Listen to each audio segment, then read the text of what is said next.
Have you ever met someone who always wants your help, yet never really changes, no matter how much you do for them? You give them advice, your time, maybe even your energy, but somehow they stay the same, or worse, they drain you. Alan Watts, the great philosopher, once warned about this kind of danger. He said there are certain people you must not help, not because helping is wrong, but because some people use your kindness as a crutch instead of a cure. Let's talk about those 6 kinds of people. The ones who look like they need saving, but actually pull you down with them if you're not careful. As you can guide, but you can't carry. There's a deep truth hidden in those words. You can guide, but you can't carry. It's one of the hardest lessons in life, especially for those with kind hearts. When you care about someone, you naturally want to help them, fix their pain, or lift them out of their struggles. But as Alan Watts reminds us, there's a limit to how far you can go. You can show someone the path, but you cannot walk it for them. You can give wisdom, but you cannot make them use it. You can offer love, but you cannot force them to value it. We live in a world where helping others is often seen as the highest virtue. And yes, kindness, compassion, empathy are beautiful qualities. But there's a fine line between helping and carrying. Helping empowers people to rise. Carrying makes them dependent on your strength. When you constantly carry someone, you don't just exhaust yourself, you also take away their chance to grow. Growth only happens through effort, through personal responsibility, through facing the struggle on one's own. Think about it this way: if a bird never learns to flap its wings because someone keeps carrying it, it will never learn to fly. The same rule applies to humans. When you keep rescuing people from their own mistakes, from their pain, or from their responsibilities, you deny them the very experiences that shape strength. You think you're being kind, but in reality, you might be standing in the way of their evolution. Many times, people come into our lives who seem lost. They ask for help, advice, support, and you give it wholeheartedly. You stay up late listening to their problems. You sacrifice your time. You compromise your peace just to make them feel better. But what happens next? The moment you step back, their life falls apart again. Why? Because they never learned how to hold themselves up. They leaned on your energy instead of building their own. You became their emotional crutch, and the cycle continues until you finally break from the weight. The truth is, real love doesn't mean saving someone. Real love means showing them how to save themselves. It means being there to guide them, not to carry them. There's a big difference between helping someone climb the mountain and putting them on your back. The first teaches them courage. The second teaches them dependence. Sometimes people will make you feel guilty for stepping back. They'll say, "You don't care anymore," or "You've changed." But in reality, caring doesn't mean losing yourself. Boundaries are not cruelty. They're clarity. You are not responsible for fixing people who choose to stay broken. You are responsible for protecting your peace and guiding others only to the point where your guidance does not destroy your balance. Alan Watts often spoke about the importance of detachment, not as coldness, but as wisdom. Detachment means you can love without clinging, help without controlling, and care without losing yourself. When you detach, you allow others to face the reality of their own choices. You stop carrying their pain and let them discover their own strength. Because sometimes the best teacher is not your advice, but their own failure. The pain they experience becomes the lesson they could never learn from your words. If you think about the strongest people you know, chances are they didn't become that way because someone carried them through life. They became strong because they fell, got hurt, learned, and stood up again. They took responsibility. They stopped waiting for rescue. That's what true transformation looks like, not through comfort, but through challenge. So when you care deeply for someone, remember it's okay to guide them, to support them, to give them light when they're in darkness.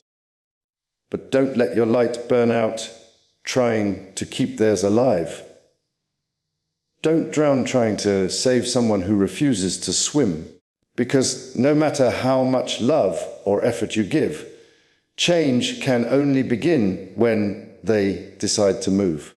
You can't heal someone who doesn't want to heal. You can't motivate someone who loves their excuses more than their growth. You can't teach someone who isn't ready to learn. What you can do is stay true to your purpose, lead by example, and let your actions speak louder than your words. Those who are ready will see, those who are willing will follow, and those who truly want to change will find their own way, guided by your light, not carried by your shoulders. Protect your energy. Energy, like your life depends on it, your energy is your most valuable currency. It's not your money, not your possessions, not even your time. It's your energy that defines the quality of your life. Because everything you do, every thought you think, every emotion you feel, and every person you interact with, all of it either charges your energy or drains it. And here's the truth. If you don't protect your energy, the world will consume it without ever giving it back. Alan Watts once spoke about the importance of awareness of where your mind, attention, and energy flow. He believed that people lose themselves not because they don't have potential, but because they scatter their energy on things and people that don't matter. When you give too much of yourself to situations that don't serve your peace, you end up empty, mentally, emotionally, and spiritually. Protecting your energy is not selfish, it's survival.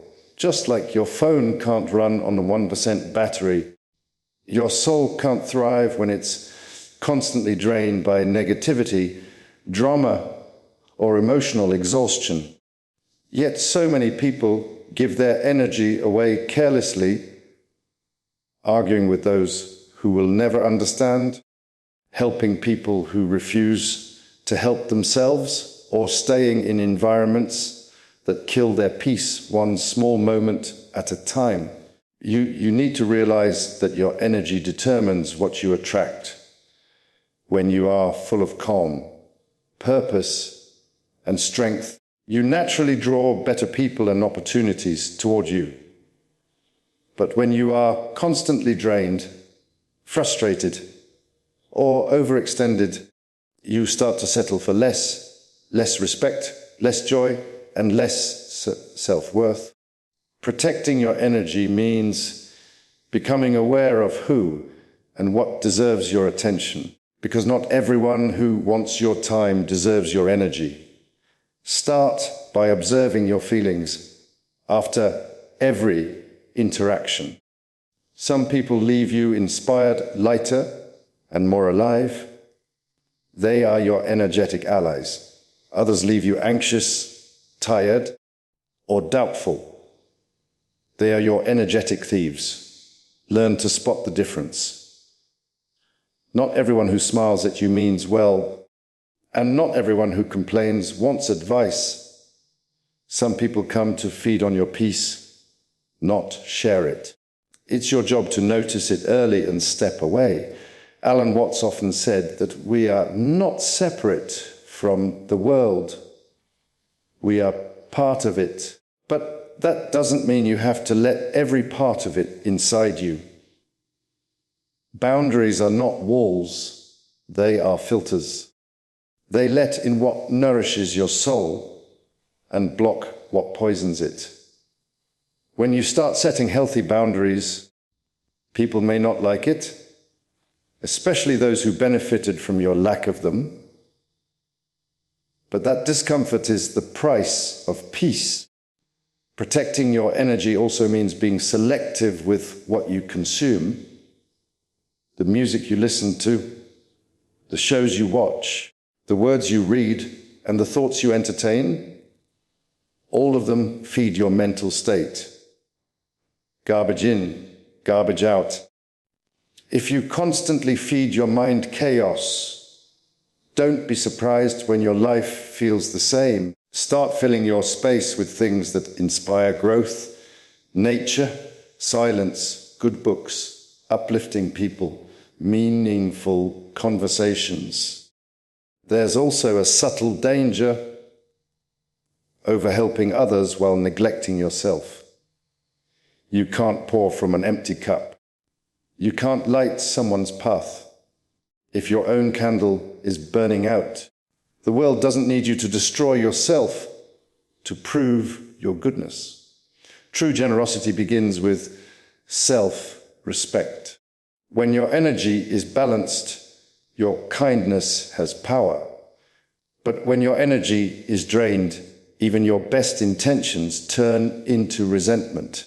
Sometimes protecting your energy means walking away, not because you hate anyone, but because you finally love yourself enough to stop participating in what hurts you. It's realizing that silence is more powerful than explaining yourself to people committed to misunderstanding you. It's knowing that rest is not laziness, it's necessary maintenance for your soul. Every day, you wake up with a limited amount of energy. How you spend it shapes your life. Spend it on growth, not gossip. Spend it on peace, not conflict. Spend it on becoming stronger, not proving yourself to others. Because when your energy is right, everything around you starts falling into place naturally. The wrong people drift away, the right ones find you, and your life begins to align with your true purpose. So protect your energy fiercely, because it's the foundation of your happiness, your focus, and your power. Without it, even the best opportunities lose their meaning. With it, even the smallest step forward feels like progress. Your energy is your life force. And yes, your life does depend on it.